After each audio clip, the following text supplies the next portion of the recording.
NBC 10 breaking news. I mean, remarkable devastation. And I found myself, thanking the Lord that no motorists who were on I-95 were injured or died.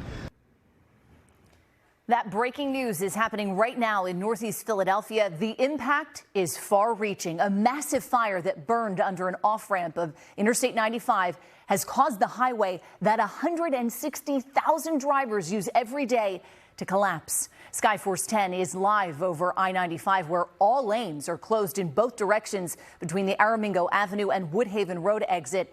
The fire destroyed part of the highway, cutting off traffic indefinitely. You can see those excavators already out there to try to remove the debris. Thanks for being with us for NBC 10 News at 6. I'm Rosemary Connors. The roadway is gone. That's how officials are describing the shutdown of I-95 in the Northeast. You can see the northbound lanes, they've collapsed. And Pennsylvania Governor Josh Shapiro, whom you heard from just a moment ago, says the southbound side is not structurally sound. It's compromised. This all started after Governor Shapiro says a commercial truck carrying a petroleum substance caught fire underneath I-95 around 6:20 this morning. A large plume of smoke filled the sky, and the flames destroyed this part of the highway near the Cotman Avenue off-ramp. We have team coverage tonight.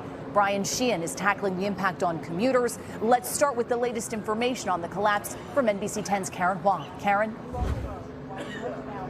Yeah, Rosemary, this is the closest we're allowed to get to the scene. And you can see behind me part of that blackened bridge from the fire. The actual collapse itself is on the other side of the overpass from where we're standing right now. But Governor Shapiro just gave us an update about half an hour ago. And while he provided a lot more details and information, there's still a lot we don't know. Maybe most importantly, how many people were inside that truck that caught fire, and how is the driver doing?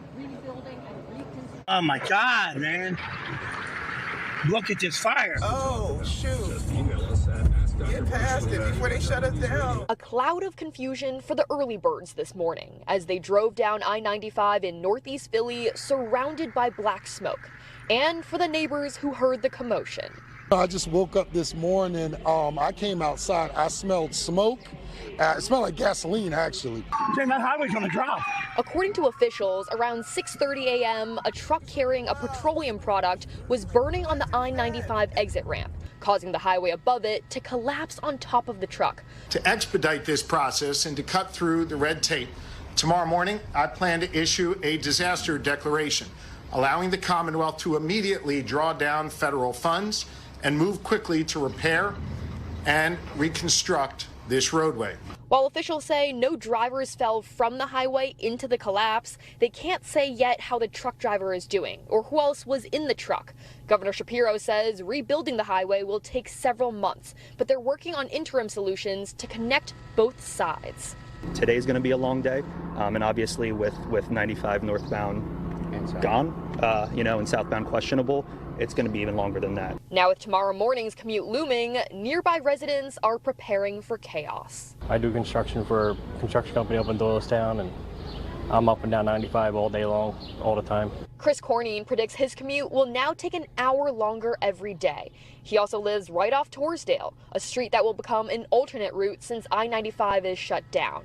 He anticipates his residential road will become a throughway. We got signs that says 25 miles an hour, and they just do 30, 40 miles an hour down our street.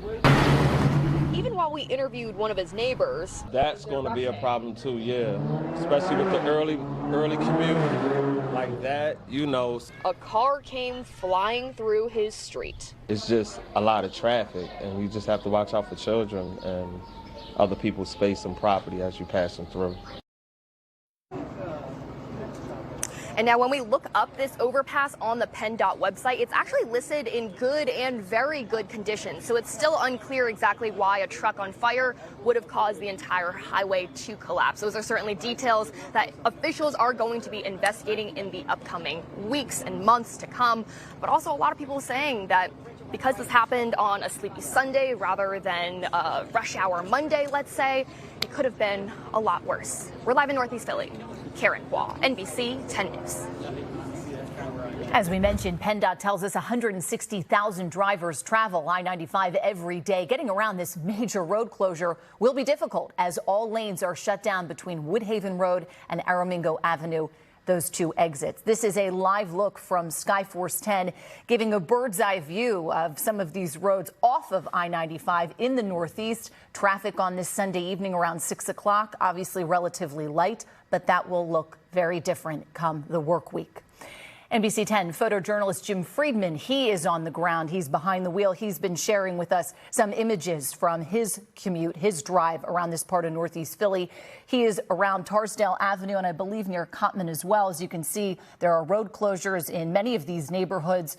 Cars obviously stuck there at the light. And again, as people get up for work in the morning, perhaps working construction like the gentleman Karen spoke to who can't work from home, they're going to be backed up, and it's going to take some time. Let's tackle that part of the story now with NBC 10's Brian Sheehan. He joins us live from Tacony. And Brian, traffic congestion, I mean, to put it plainly, it's going to be a nightmare for weeks, if not months to come.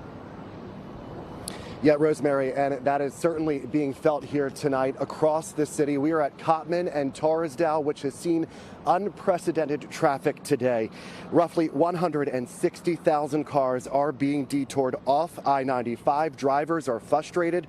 Many tell us they're dealing with long delays, and this is just the beginning. Governor Josh Shapiro says the effects of the I-95 collapse will be felt for months. The partial collapse of I-95 in Northeast Philadelphia is already testing the patience of drivers across the city. And they're angry for no reason. And getting into road rage. Between the honking and the yelling and the flipping off. The early morning incident forced police to shut down the interstate from Woodhaven to Aramingo and close portions of State Road and Cottman Avenue. Cottman and Tarsdale was chaotic at times this afternoon, as drivers of both cars and 18-wheelers found themselves navigating the congested main roads. I just came home from the mountains, but once I got back in the Philly area and tried to get on 95 from Allegheny, Port Richmond, it's just hectic. With portions of 95 likely closed for some time, commuters like James Hunter are now trying to figure out how they're going to manage the delays to work beginning tomorrow morning. How much early I'm gonna have to leave? And my girlfriend, how much early is she gonna have to leave? Because the boulevard is going to be crazy. If you're looking to get around the closures and are traveling into the city from areas like Lower Bucks County or Trenton, you can take one of the Delaware River Port Authority bridges into New Jersey to Route 130 or I-295 towards Cherry Hill and jump on the Ben Franklin. And if you're headed home from the shore to areas north of the collapse, take 73 to the Turnpike or 295 to one of the Delaware River Port Authority bridges. For those coming or going into the Northeast, the Roosevelt Boulevard's probably your best bet. And then there's always SEPTA. Both the Market Frankfurt and Trenton regional rail lines run alongside I-95. The city needs to hurry up and fix the things that they need to fix because, you got a lot of angry people in the world. Now, we have put together a full guide on how you can navigate the detours and the closures. All you have to do is scan the QR code that you see on your screen right now. It will take you to the complete list on our website, NBC10.com. We know this is going to be a hectic several months for thousands of people in our area, and we are here to help you get through it. We're live in the Northeast tonight. I'm Brian Sheehan, NBC 10 News. Rosemary. Brian, appreciate it. SEPTA has a suggestion for some impacted drivers. Take regional rail. The transit agency has launched an immediate emergency plan to help commuters just within the hour. SEPTA General Manager Leslie Richards spoke about the changes that you will see tomorrow. Take a listen. We're adding capacity on the Trenton, West Trenton, and Fox Chase lines. That means additional cars on scheduled trains. We're going to bus the Kenwood line so that we can repurpose equipment and personnel and get them over to the Trenton line. Thanks to our partners at the Philadelphia Parking Authority, there will be free parking at their 3 park and ride lots. And then there will be free parking at all SEPTA lots. So if you have to drive to one of these stations, you will have free parking once you get there. The city is urging any and all employers to be flexible, as employees may arrive later than normal, especially tomorrow, because of all of these detours. As longtime Philadelphians know all too well, this is not the first time a portion of the interstate has been shut down for an extended period of time. In March of 1996, a tire fire, which happened in Port Richmond, just a few miles south of this incident, shut down I-95 for months. Video from that fire shows crews battling the flames as 10,000 tires at a junkyard burned under the highway.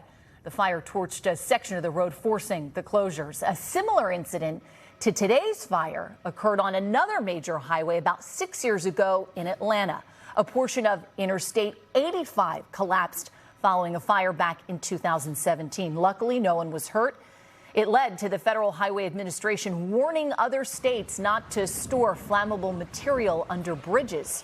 Crews here spent about 6 weeks rebuilding the interstate. Our breaking news coverage of the collapse and closure of a portion of I-95 is just beginning. Coming up next, a Drexel engineering professor will join me live to explain why he likens what happened today to the collapse of the Twin Towers. We'll explain next.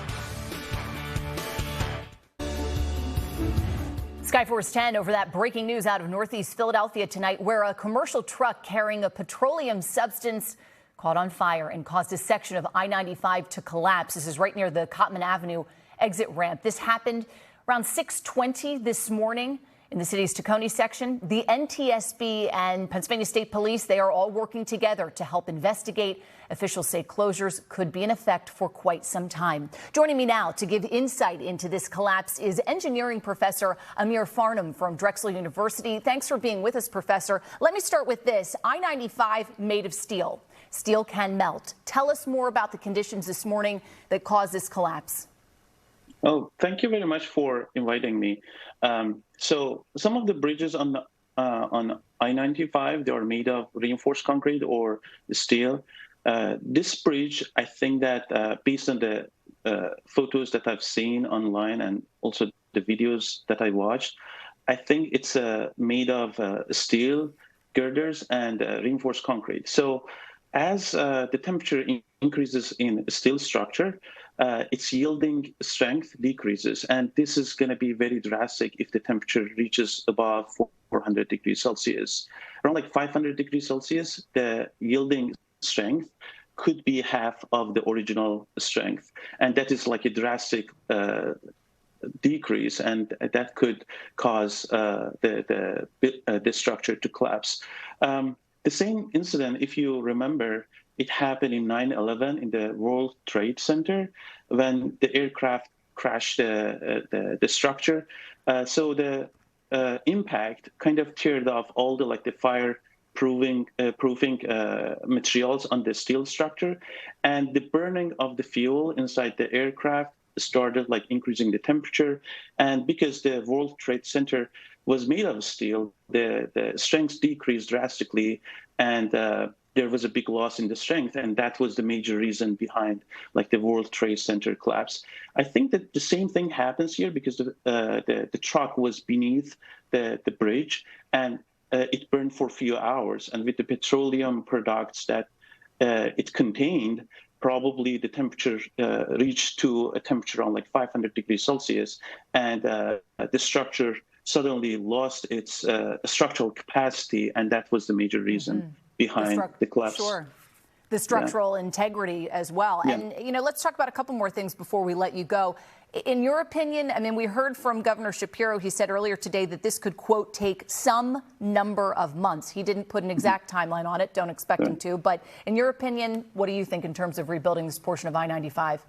Yeah. So in terms of bridges, it takes normally a few years to build a bridge. But based on the resources or other things, maybe they could expedite the process. So I'm hoping that they could build it in a few months. But for short term, they could come up with some detours or some expansions on some roads to help the traffic to move on.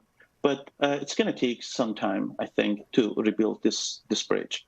Or perhaps the southbound side, which has not collapsed but is compromised. Maybe they start there and work on that portion. One last question. This is a little forward-thinking, Professor Farnham, but do you think this collapse will have any impact on future bridge design for the steel to be fire-resistant or fireproof? Yeah, that's a very nice question. I think one of the things that I want to mention that in outdoor transportation structures or highway structures, normally we don't design them for fire resistance. So maybe this incident will help us to think for the future, like codes that maybe we want to include some sort of like a fire resistance design. Because for buildings, we do have a code, fire code, that we build structures like the buildings against fire. But for bridges, we normally don't do that. So this is something that for future for engineers to keep in mind and maybe like improve our design codes. Certainly make officials think twice next time as this does come up. All right, Professor Amir Farnham from Drexel Engineering, we appreciate you taking the time, appreciate your expertise and insight. We probably will be calling you as we continue to watch this develop. Yeah, thank you very much. Thank you.